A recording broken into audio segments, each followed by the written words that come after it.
ભાવનગરથી મોટા સમાચાર મળી રહ્યા છે। ભાવનગર લઠ્ઠાકાંડમાં ડુપ્લિકેટ દારૂ પીવાથી અસરગ્રસ્તોની સંખ્યામાં વધારો થયો છે।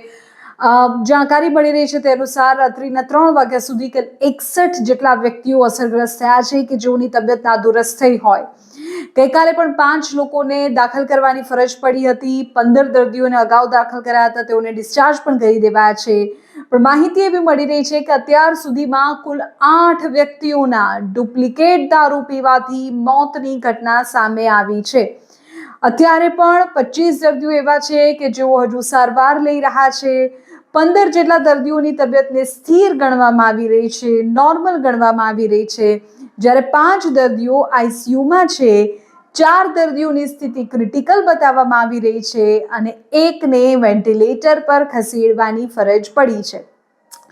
ડુપ્લિકેટ દારૂ પીવાની આ આખી ઘટનામાં તમે જુઓ એક બાદ એક જે પ્રકારે સતત નવા અપડેટ સામે આવી રહ્યા છે। એક તરફ પોલીસ અને વહીવટીતંત્ર આખું તપાસમાં લાગેલું છે, તો બીજી તરફ ગુજરાતમાં દારૂબંધી હોવા છતાં ડુપ્લિકેટ દારૂ પીવાથી મોતની ઘટનાઓ સામે આવી અને એમાં સવાલો અનેક સર્જાય। કઈ રીતે આ દારૂ પહોંચ્યો, કેટલા લોકો સુધી પહોંચ્યો, કોણ કોણ તેમાં સંડોવાયેલું હતું, રાજ્યની બહારના આખી ઘટનામાં કોણ છે મુખ્ય સૂત્રધાર, એ બધા જ સવાલો છે। પણ આ તમામની વચ્ચે અત્યારે જે સમાચાર મળી રહ્યા છે તે અનુસાર અસરગ્રસ્ત દર્દીઓનો આંકડો વધ્યો છે। રાત્રિના 3 વાગ્યા સુધીમાં કુલ 61 વ્યક્તિઓને આ ડુપ્લિકેટ દારૂથી તબિયત નાદુરસ્ત થઈ હોવાના સમાચાર છે।